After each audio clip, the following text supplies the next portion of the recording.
Hi guys, so this is the part 2 video for conflicts unit 6. So in the previous video we discussed the definitions, the tasks and the life cycle of a conflict as well as the categorization. Now let's take a look at the approaches. What are the approaches for conflict resolution? Now this is a basic idea. If you need to resolve a conflict, you need to approach the conflict first. So before getting into the conflict resolution process, you need to find an access point to approach the conflict. So according to Simon Fisher, there are 6 approaches that you can follow to access a conflict. So the 6 approaches are the community relations approach, human needs approach, identity needs approach, cultural communication approach, conflict transformation approach and problem solving approach. So let's break down one by one. First of all, you have community relations approach. Now, conflicts can occur as a result of different communities not having proper relations. Now, this mostly happens due to lack of communication. The communities not necessarily getting along with each other and not necessarily interacting with each other. Now, this can be seen mostly in a country like Sri Lanka, that we know that an ethnic conflict is still in existence in Sri Lanka among the Sinhalese and the Tamils. It's Sinhalese and the minorities, but most notably it's between the Sinhalese and the Tamils, where we experience a civil war also. One of the biggest reasons behind this conflict is the fact that as two communities,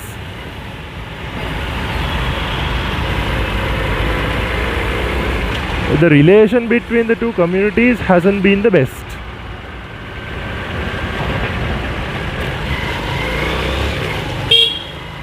Now,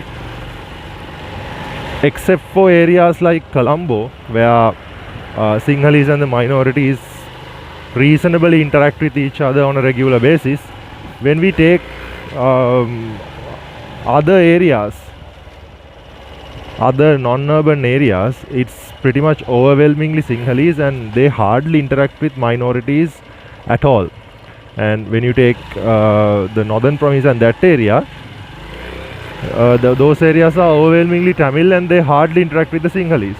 So because of that, the two communities do not interact with each other quite often. Also, as a result, the relationship between the two communities isn't the best. So because of this, a conflict that occurs between the communities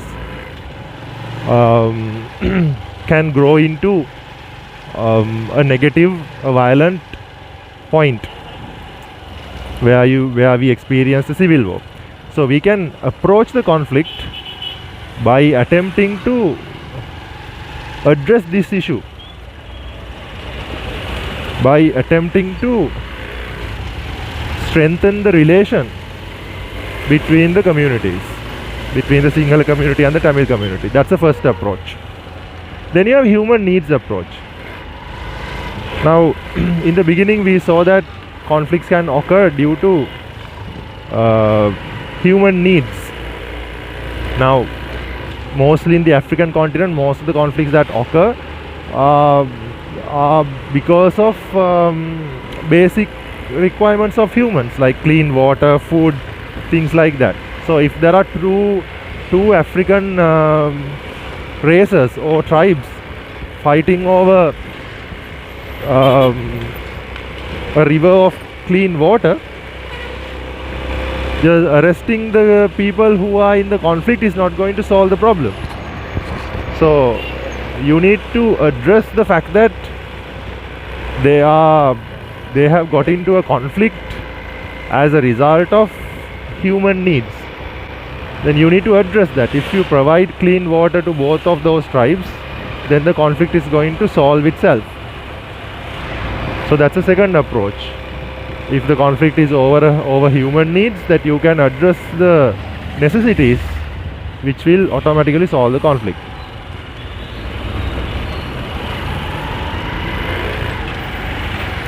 Then you have identity needs approach. Now, sometimes conflicts occur because the parties of the conflict are attempting to gain some identity.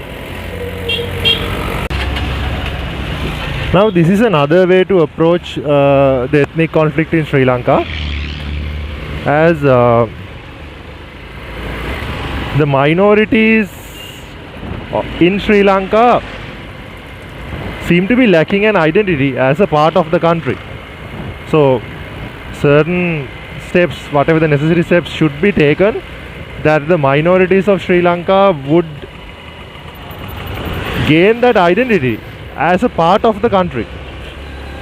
That's another way to approach the ethnic conflict in Sri Lanka. That's an example. Now then you have the cultural communication conflict. Now when it comes to a plural society, a diverse country where you have different ethnicities, different cultures, now at times some of these cultural elements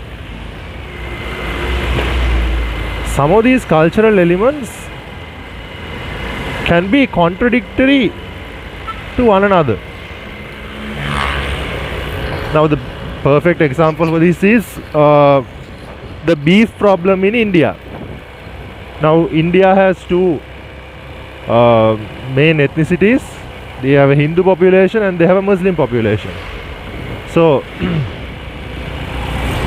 the Hindu population treat cows as some sort of a divine figure, a holy figure. So because of that they treat cows in a such a respectable manner. And then according to the Muslim culture, according to their food patterns, that they have a heavy consumption of beef. Now these two cultural elements can create a conflict. Now this is something, those are two parts of their own cultures. Now there's no way that you can change this. There's no way that you can convince the Hindus to treat cows in a lesser respectable manner, or it is not possible to convince the Muslims to not to consume beef, because both those cultures have those features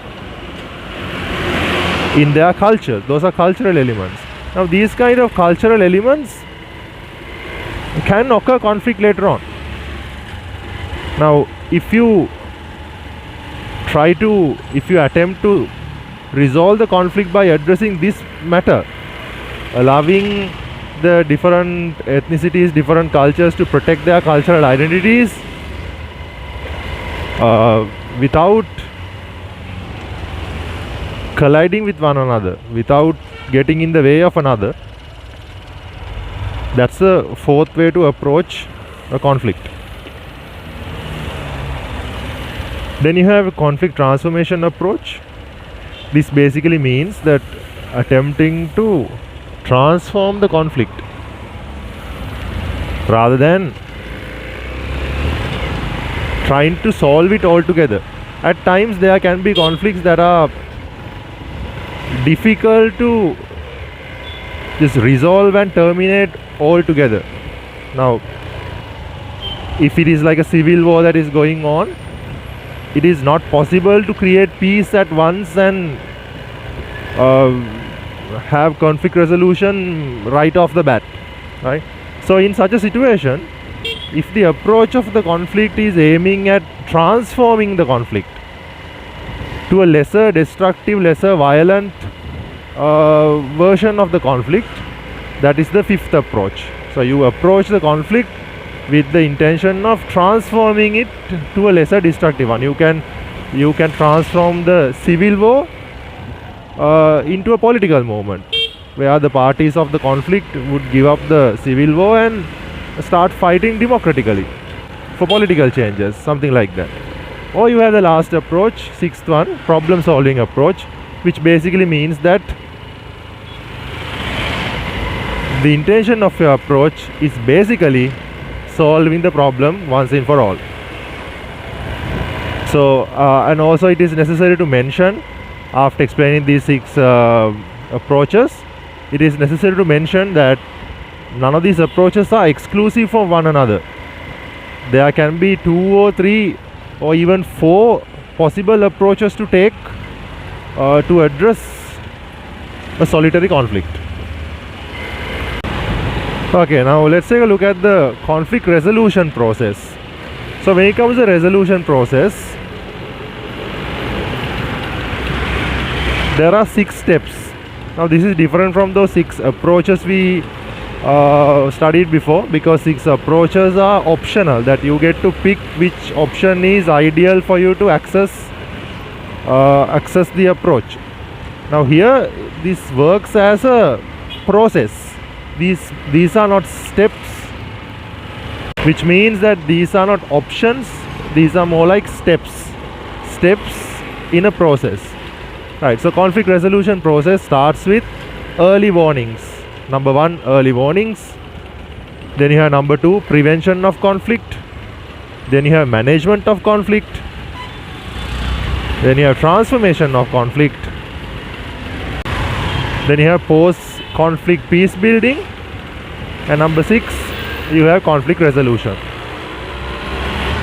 So if we take one by one, first you have early warnings. This is at the stage of the root cause. So when you notice the root cause, you can send in early warnings and raise awareness among the parties. This is basically warning earlier regarding the upcoming conflict once you observe the root cause. Then if that did not work, and if the early warnings were ignored, then you can prevent the conflict. This one comes at the stage of conflict formation, right before the conflict formation. So the first one, early warnings, come if you study this along with the life cycle of a conflict. Early warnings is applied at the stage of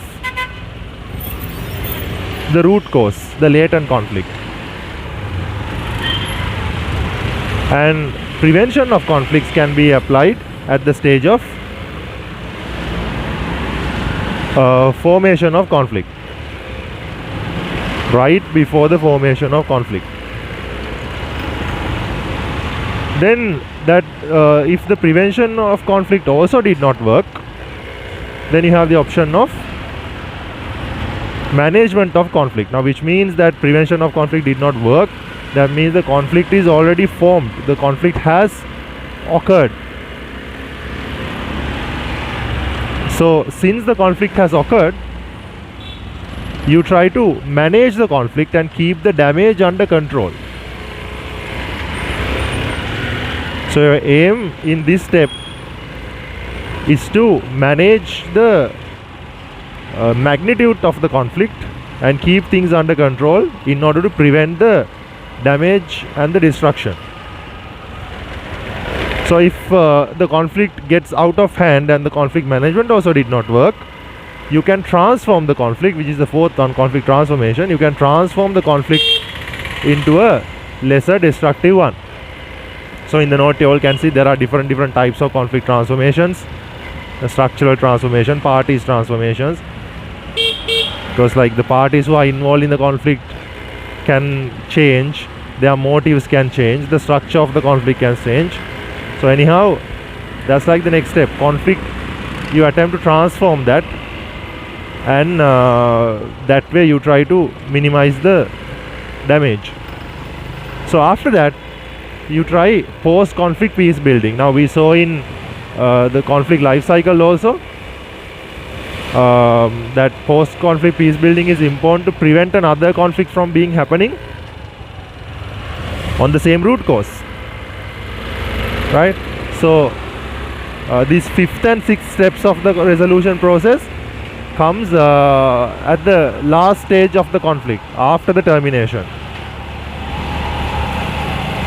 Post-conflict peace building is number 5, and then you have conflict resolution, which is the conclusion of the conflict resolution process, where you establish sustainable peace and basically the conflict is properly resolved.